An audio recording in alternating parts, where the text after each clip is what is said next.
Well, I think priorities A, B, and C are all going to be the battle against COVID. That obviously is going to be the number one concern for the state government. The Delta variant, I think, is on everybody's minds, and if there is a way that she can come up with new initiatives or new programs to increase the vaccination rate in the state of New York, that will be a huge success.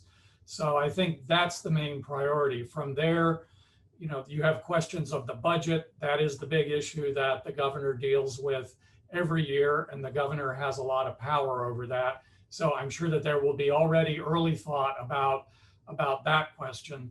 And then there is the question of, if she wants to run in her own right, she will need some kind of resume to run on. It may be that a successful battle against COVID is all that she would need, but she may want to carve out, some other policy area with some achievements that she can put on her resume. Well, that's a good problem to have if you're an executive, because you're talking about distributing money, and all elected officials love to be able to do that. I think one question there is, for people living upstate, is whether the fact that we have the first upstate governor in over a century will have an influence on how that money is spread around and what projects are targeted. And so I think that will be one question that people will be looking at very closely. Probably, and one of the reasons for that is, of course, there's so much power in the state government, which is concentrated downstate. So if you look at the other leadership positions, these are downstate positions for the most part, well, with the exception of the minority leader of the state assembly. So yeah, I think that will probably be the instinct. And then it's going to be very interesting to see the jockeying that is going to go on among downstate Democrats who are interested in holding the governor's office after 2022, who are interested in running for it when that election comes up. Well, I think it might, and I think this is going to be one of the fine lines or tight ropes that Governor Hochul will have to walk, because people will be watching it very closely. Now, when you look at just the numbers and follow the dollars, there is a controversy over the idea that upstate gets shortchanged. And in fact, there are some numbers on the side of those that say there's not a problem here. And if anything, downstate money goes upstate.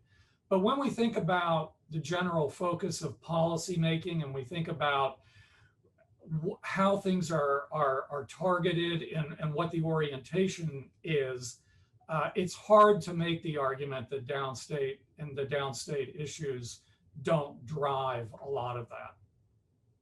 Well, sometimes it's a self-fulfilling prophecy if everybody sort of goes in with that expectation, but there is a sharing of some problems, and we have to remember that there are a number of very large cities upstate, and they have all the problems that New York City would have, sometimes worse. The city of Syracuse, for example, has more concentrated poverty and more racially concentrated poverty. But there are rural concerns, agrarian concerns. There are different kinds of suburban concerns in the suburbs around Buffalo and Syracuse and Rochester and Albany than there are in the suburbs around New York City. And also different income structures. I mean, the incomes in the city are at least in the managerial level, are way beyond the incomes that you would find upstate. And so there's a lot of different questions and a lot of different problems. And it's just a question of which ones get the most attention and which ones get the most imagination when you're thinking about policy solutions.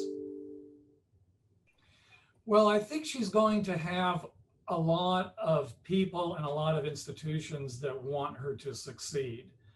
It's certainly good for the state that she succeeds.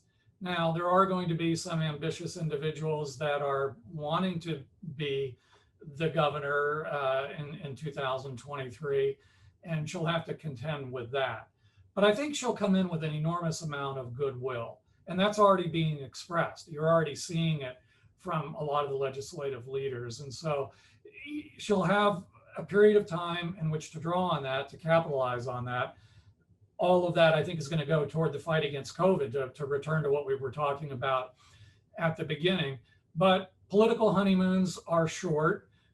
They're especially short in New York.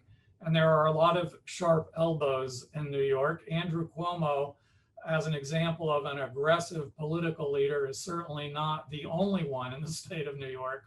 And so she'll have to be contending with that. And I think also the fact that she's the first female governor is going to create some additional challenges for her and additional sets of expectations. Now, we do have a tradition of female leaders in the state. We've got a United States senator, leaders in the legislature. So, we have had some experience with that already, but still, she will be the executive, and there's no substitute for that.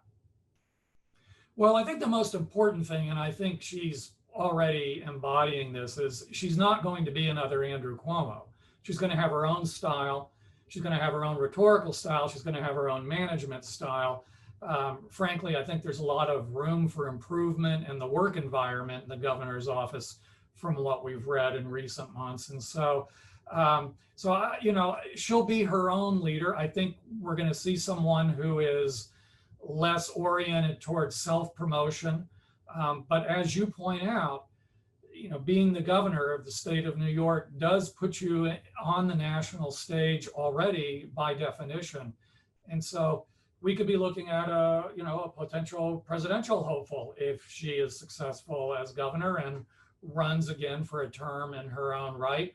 She's got a very long political resume at all different levels of government, which will come in handy in dealing with the different levels of government and being able to relate to different people in different parts of the state.